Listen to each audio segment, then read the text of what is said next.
bilisan mo takbo. Ilagan mga bombang nakatutok sa ulo mo. Toto'y tumalong ka, tumapa kung kailangan, at baka tamaan pa ng mga balang ligaw.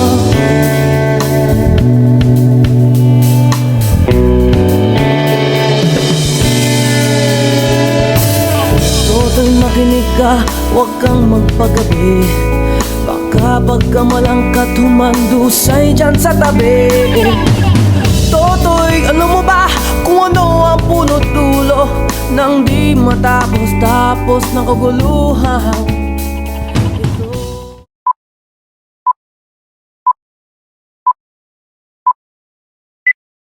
The group of people in the municipal yard was small at first, but when the sun rose and the news spread that Cabezang Tano had been cut down and killed, the government building yard was already full of curious people. People were jostling, huddling, pushing each other, each trying to get closer to the stake. Is it true, Tata Selo? He took back my crops from the farm, so I caught him. Tata Selo is in the stake. Clinging tightly to the railing, there was a bump on his forehead. There were tears in the blur, and there always seemed to be a clear eye. His clothes are faded, his elbows and wrists have patches, his pole made of a strong salt bag was stained with dried mud. He was in front of him talking to a farmer, his colleague, who was one of those who had escaped from the police who were fighting the riot crowd. I can't believe it, Tata Selo. I really can't believe it. Tata Selo caressed the god dolly, and the blood from the shot on the forehead had dried. In front of him, not far from the stake, the police are pushing people who wants to see him. The sunlight that hits them is hot, there's no wind blowing, and on their heads is floating the tangled dust. Why would he take my crop that I plant back? Did I cheat on him at taking my part on the crop? Have I cheated on him? He is the owner of the land and I am only with him. Is it not that many people are angry with me because I don't want to keep away even a single grain that has been harvested? Tata Selo is still not leaving the stake. He was still holding on the railing. He was looking outside, but he was not looking at anyone.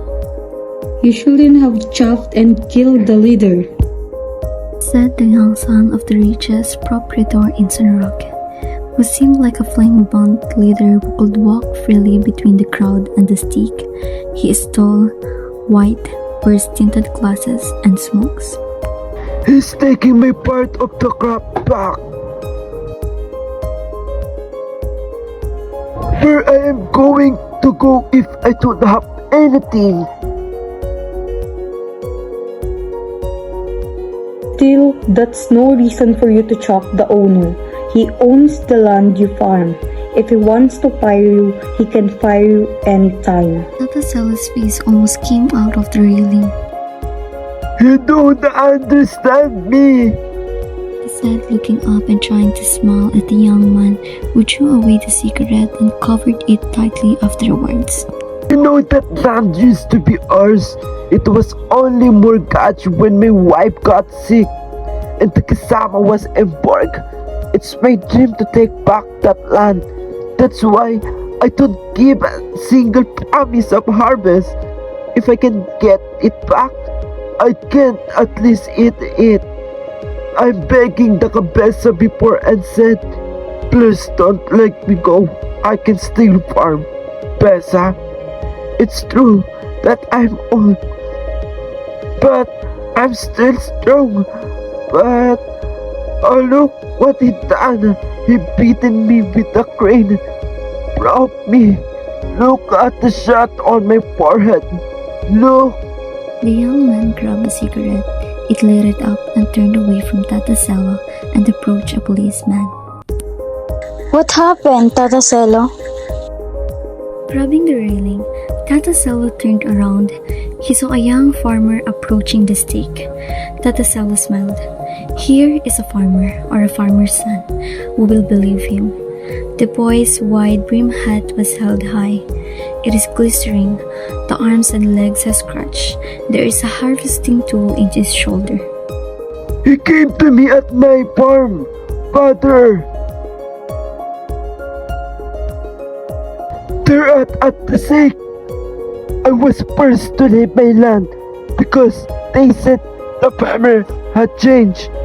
When I begged, I was struck. Father, I am begging because if I can't have a place to farm, I don't know where I will go. The scene starts with Tata Selo standing inside a wooden fence, holding onto the railings. A child is next to him, looking worried. You have no other place to go, Tata Selo. Tata Selo's face is covered in tears as he looks at the child. Is he gone? Tata Selo's hands turn white from gripping the bars tightly, and his shoulder droop in defeat. What happened to Saling? The boy asks about Saling, Tata Selo's 17-year-old son who recently lost his mother. It's only been 2 days since Saling came back from working with Kabesang Tano. What happened to Saling? Tata Selo holds the railing tighter as he looks around. The jeepney arrives and honks, making the people outside move away. The mayor hasn't talked to Tata Selo yet. It was 11 o'clock when the mayor, along with the chief of police, came from Cabeza's house. The jeepney then stopped close to the jail. The jeep stops near the jail. People gather and try to get closer. Where is he? Where did he get hurt? The crowd is angry and causing trouble. The mayor raises his hand to quiet them while the chief pushes through the crowd. Where did he get hurt? In the mouth. President shows with her hand, moving it from her mouth to her ear. His teeth were knocked out. The crowd gets even more out of control, pushing and yelling. The police use batons to try to calm down the rioters. The mayors decide to bring Tata Selo from jail to his office. The mayor called Tata Selo to his office. 2 police officers brought Tata Selo from the jail.